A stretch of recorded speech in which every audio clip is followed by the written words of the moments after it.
जय जगन्नाथ समस्त को ए सेवकर भूमिष्ठ प्रणाम। आज ऐतिहासिक विश्व प्रसिद्ध रथयात्रा पुरी बड़दाण्डे अनुष्ठित होउची। सारा पृथ्वीर लोक माने एठी रुंड होइचंती रथयात्रा देखिबा पई। महाप्रभुंकर ये यात्रा घोष यात्रा, नवदिनात्मिका यात्रा, श्री गुंडीचा यात्रा, पतित पावन यात्रा, ए यात्रार पटांतर नहीं। ये यात्रा समग्र विश्व रे मानव जातिर कल्याण पई यात्रा। ए यात्रा रे जो माने आसुचंती समस्तंकर महाप्रभु जगन्नाथ, बड़ ठाकुर बलभद्र महाप्रभु एवं जगज्जननी कृपामयी माँ सुभद्रा ठाकुराणी एवं आयुध पुरुष चक्रराज सुदर्शन ये भली भाव में चतुर्था विग्रह चारि जुगर प्रतिनिधित्व करुचंदी, चारि चेतनार प्रतिनिधित्व करुचंदी, चारि भावनार प्रतिनिधित्व करुचंदी। समग्र कलिजुगरे कलिहत मानव को उचित ज्ञान उचित मार्ग रे जीवन को परिचालित करबा पई ज्ञान दउचंदी। प्रत्येक मनीष भितर भगवान जगन्नाथ महाप्रभु विवेक देइचंदी, विचार देइचंदी, सब किछि देइचंदी। किंतु विचारधारा आज मनीषर क्षुण्ण। विचारधारा जो परिवर्तन हो सब किसी पार। 1971 मसीह जो अलभ्य जोग पड़ी आज को 54 वर्ष तले 53 वर्ष तले बर्तमान से दिन आज घटवाक जाऊँगी। आपण मैंने जानी खुशी हे आज पवित्र विश्व प्रसिद्ध रथयात्रा अवसर में आज नेत्रोत्सव, नवजौवन दर्शन एवं रथयात्रा ये तीनोटी घटना आज समग्र विश्ववासी को गोटे आनंद देइछि। कारण ये गोटे दिन में महाप्रभु जो नेत्रोत्सव करुचंदी सिद्ध जे कि आपणकर आदि शंकराचार्य अद्वैत वेदांतर जे धर्मजाजक धर्मगुरु कही जगन्नाथ स्वामी नयन पथगामी। तेणु जगन्नाथ महाप्रभु को देखला बेले तांकर चका डोला प्रति दृष्टि पड़े। जो चका आखि चका नयन गोटे हूँ चंद्र आउ गोटे हूँ सूर्य, यही जो दिन राति जे करुचंदी सृष्टि जे परिपालन करुचंदी स्वर्गमर्त्य पाताल जे परिचालना करुचंदी से महाप्रभु आज भक्त मान को दर्शन देवाई ओल्लै आसवे बड़दाण्ड को। कारण से होचंदी पतित पावन मुक्ति कामी पापी पतित मान को तारिबा पई तांकर यात्रा पतित पावन यात्रा। अर्थात कहिबार तात्पर्य होची जे जीव जगत को मुक्ति मोक्ष देवा पई आउ पुनर्जन्म न पाइबा पई भक्तटिए आकुलित प्राण रे व्याकुल होइकरी बड़दाण्ड को धाई आसुची। केवल महाप्रभु को दर्शन करिवो, चारि चक्षुर मिलन हबो एवं विचारधारा रे परिवर्तन आसीबो। सेइतपई समग्र विश्व रे जेते देवता अछंदी सबु देवतांग भितरे महाप्रभु जगन्नाथ एकमात्र सत्य सनातन परम ब्रह्म दारु ब्रह्म पूर्ण ब्रह्म भावरे से यही पूरी श्रीक्षेत्र बड़दाण्ड रे उभा होइचंदी। एही बड़दाण्डर महिमा स्वतंत्र। बड़दाण्डर प्रतिटी धूली गोटे चंदन।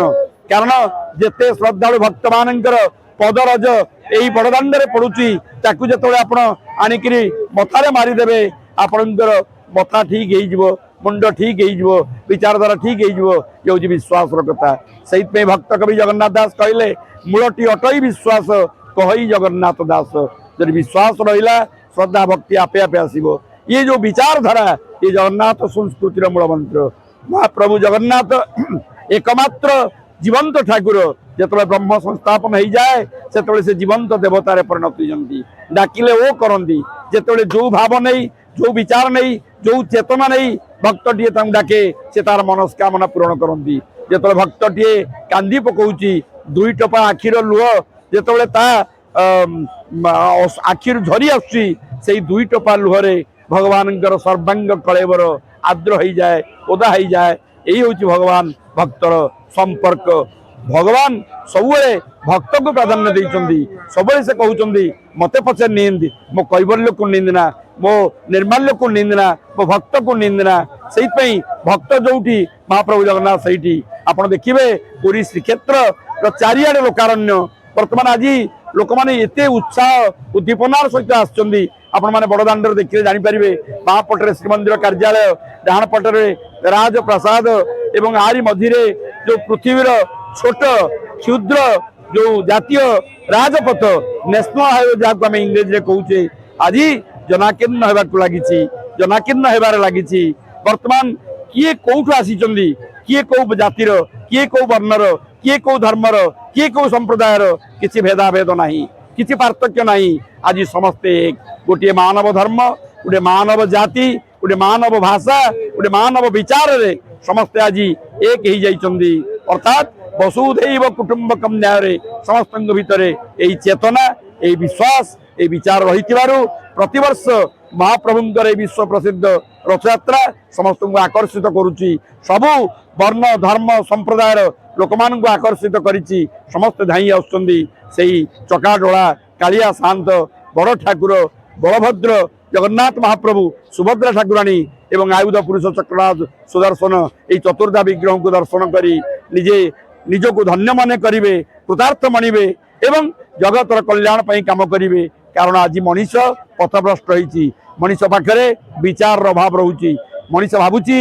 मु बहुत पाठ पढ़ी भल पाठ पढ़ी बड़ मनीष नईकरी बड़ चाकरी करी बेसी पैसा रोजगार करी महाप्रभु जगन्नाथ ताहा चाहती ना महाप्रभु कहते जे भल मनीषटे हुओ भल मनीष हेले आपे आपे तमे निजर परिवार को परिवर्तन करिवो समाज को परिवर्तन करिवो राष्ट्र को परिवर्तन करिवो एही चेतना एही वार्ता प्रदान करिवा पई आज बड़दाण्ड को ओल्लै आछंदी चतुर्धा विग्रह तीन रथरे तांकर कर्मभूमि जीवे जन्मभूमि को एवं दशमी दिन बाहुड़ा दिन पुणी से जन्मभूमि जनकपुरी बाहुड़ी आसवे कर्मभूमि को ये हूँ संसार यात्रा जन्म मृत्युर यात्रा ये लीला भितर भगवान महाप्रभु जगतवासी को जनईदा चाहते जे जेते दिन रही भल कम कर भल चेतना रख भल विचार रख भल भावना रख भल चेतना रखिले सबकि परिवर्तन हो पार कारण परिवार हूँ श्रेष्ठ आज परिवार कलुषित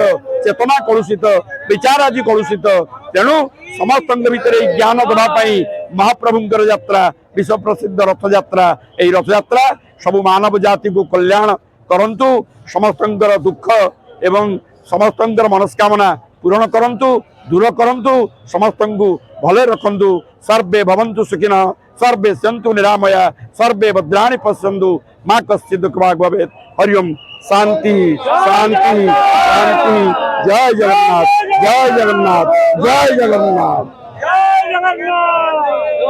जगन्नाथ।